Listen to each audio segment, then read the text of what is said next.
News में मैं हूं आपके साथ शिवानी। चले रुक करते हैं आज की बड़ी खबरों पर।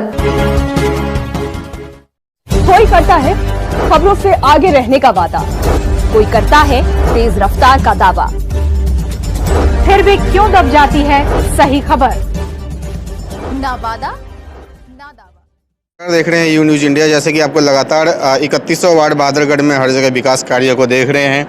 क्या विकास हुआ, वहाँ उम्मीदवार क्या करना चाहते हैं, वहाँ के वर्तमान क्या लोग करना चाहते हैं, भाई नरेश जी के पास जानने की कोशिश करेंगे। क्या आपका उद्देश्य है, क्यों खड़ा होना चाहते हैं, समाज के लिए क्या करना चाहते हैं?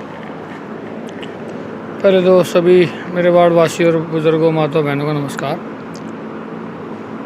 मैं इस वार्ड में पिछली बार भी मैंने चुनाव लड़ा था और मैं सेकंड नंबर रहा। तो अब की बार भी मेरी इच्छा हुई कि भाई जो कुछ कमियां पिछली बार रही उनको दूर किया जाए। और वार्ड में मेरे को पता चला बहुत सारी समस्याएं हैं जो पिछले सेशन में दूर नहीं हुई। तो अब की बार मुझे अगर जनता मौका देती है, सेवा का मौका देती है, तो मैं डेफिनेटली, एक तो सबसे बड़ी बात मेरे को क्या है फ़ायदा हुआ कि मुझे बीजेपी सरकार ने अपना सिंबल दिया है, मुझे अपना उन्होंने प्रत्याशी बनाया है। तो पहले तो मैं भारतीय जनता पार्टी का बहुत शुक्रगुजार हूँ।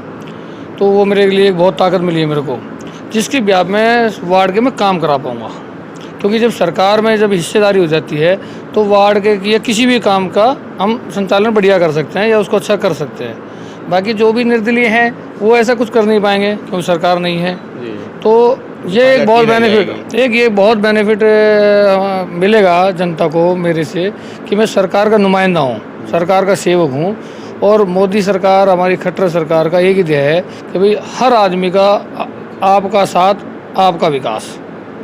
तो ये एक धारणा लेकर मैं भी वही सोच कर चलता हूँ। वो मेरे प्रेरणा स्रोत है योगी जी, खट्टर जी और हमारे मोदी जी, कि भाई हम उनके सानिध्य में उनकी नाम को और ऊंचा बनाएं, बीजेपी सरकार को इतना बढ़िया करें कि वे लोग वाह वाह करें कि भाई बीजेपी सरकार एक आम आदमी की सरकार है, न कि किसी और की है।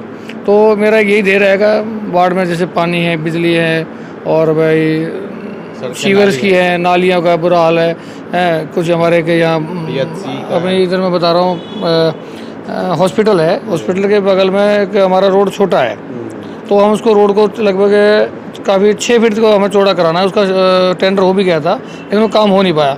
वहाँ पर हर समय पानी भरा रहता है, आने जाने में लोगों को तकलीफ होती है। तो मेरी सबसे पहले प्रायोरिटी तो ये होगी कि भगवान मुझे मौका देता है, जनता मुझे मौका देती है, तो उस रोड को चौड़ा करवाऊँगा, कोशिश करें।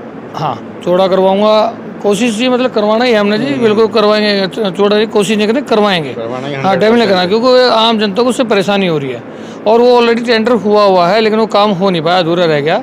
और काफ़ी जो यहाँ दिखते हैं कि पानी का आना, पानी की समस्याएं लोगों को, कभी एक दिन आता है, कभी दिन नहीं आता। तो उसकी चीज़ों की गहराई में जाकर देखना भाई क्यों नहीं आ रहा, क्या समस्या का है, उन समस्या को निदान करना है। बस मेरा ध्येय ये रहेगा। हाँ, तो देख पा रहे हैं जितनी भी समस्या, हर तरह की समस्याओं को यहाँ पे जो है हल करना चाहते हैं। बाकी यहाँ इस वार्ड में आप घूमते होंगे, जनता बताते होंगे आपकी परेशानी के बारे में।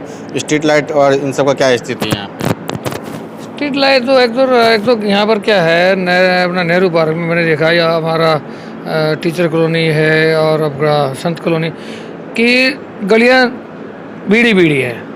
तो उनमें क्या, हाँ पतली हैं। रात को लाइट चली जाती है तो एक अंधेरा बहुत ज़्यादा हो जाता है, तो नज़र नहीं आता, लाइट का पता नहीं चलता कब आ रही है कब जा रही है। तो मेरा एक तो सबसे पहले ये रहेगा कि कोशिश क्या मतलब करने की पूरी कोशिश करूँगा कि हम रात को इस तरह का सिस्टम बनाएं, सोलर सिस्टम, कि भाई एटलीस्ट गलियों में लाइट रहे, जिससे आने जाने में लोगों को कोई मतलब असुविधा ना हो, आसानी से उनको सब कुछ हो सके। और बाकी जो है और समस्याएं तो हमने देखी हैं, जैसे बुढ़ापे पेंशन में भी नहीं जुड़ पाए हैं। हाँ, नहीं देखो, बुढ़ापा पेंशन में तो सरकार का ध्येय है कि भाई जो भी इस चीज़ के दायरे में आता है, सरकार की तो पॉलिसियाँ बहुत अच्छी इतनी सारी पॉलिसियाँ हैं, लेकिन क्या है कि लोगों को जागृत करना ज़रूरी है। लोगों को पता ही नहीं है बहुत सारी बातों का।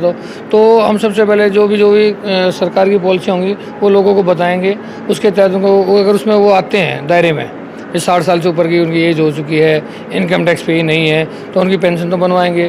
पीपीएल कार्ड के बहुत ऐसे गरीबी रेखा से नीचे हैं जो बहुत दिक्कत में है, परेशानी है, लेकिन उनके पीपीएल कार्ड नहीं बन रहे। और ऐसे बहुत सारे आदमी हैं जिनके पीपीएल कार्ड बने हुए हैं, जिनको उनकी ज़रूरत भी नहीं है। तो ये सारी चीज़ें होंगी। एक बार मुझे मौका मिलेगा तो सारी चीज़ों को सुधार किया जाएगा। डीलर आंगनबाड़ी किस तरीके से काम करते हैं यहाँ है? तो एक मिनट, क्या डीलर और जो आंगनबाड़ी हैं तो यहाँ पे है, नॉलेज नहीं है। यहाँ पे डीलर एक भी अनाज मतलब कोई देता नहीं है, जो अनाज गेहूँ चावल देते हैं उसकी मुझे नॉलेज नहीं है। वो तो देखिए बनने के बाद पता चल पाएगा कहाँ क्या कमियां हैं, क्या क्या चीज़ें होती हैं, तो उसके बाद ही उस चीज़ों का समाधान निकलेगा। देख पा रहे हैं साफ साफ सर का कहना है विकास कार्य के लिए लगातार हम बीजेपी पार्टी ने दिया है इनको टिकट यहाँ पे पंचायत और यहाँ पे वार्ड में जो अपना लड़ने के लिए। केंद्र में भी सरकार है इनकी और राज्य में भी है, और वार्ड में भी अगर आ जाते हैं तो कहीं भी फाइल नहीं अटकेगी, सीधा सीधा सिर्फ और सिर्फ विकास होगा।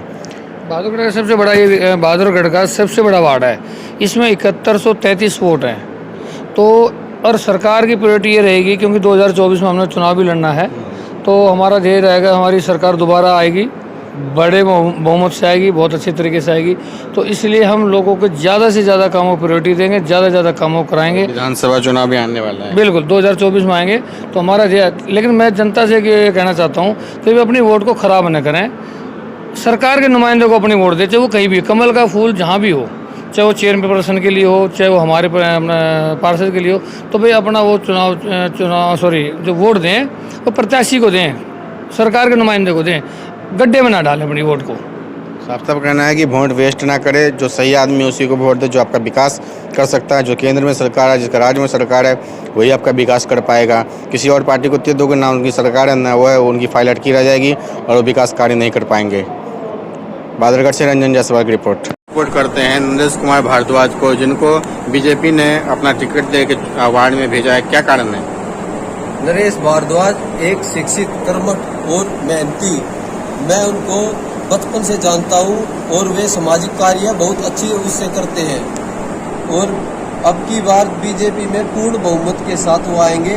पिछली बार उनके कार्य को देखते हुए बीजेपी ने कमल का सिंबल दिया है और पूर्ण बहुमत से अब की बार कमल खिलाएंगे। आप बताइए क्या कारण आप सपोर्ट कर रहे हैं? ये जैसे कोई भी सामाजिक कार्य होते हैं उसमें बढ़ चढ़कर हिस्सा लेते हैं, और कहीं भी कोई काम होता है या इनसे कोई काम किया जाता है तो ये सबसे पहले वही काम निपटा देते हैं। इसीलिए हमें नरेश भारद्वाज जी चाहिए। मेरे साथ बस इतना ही। बाकी की तमाम खबरों के लिए देखते रहिए यू न्यूज़।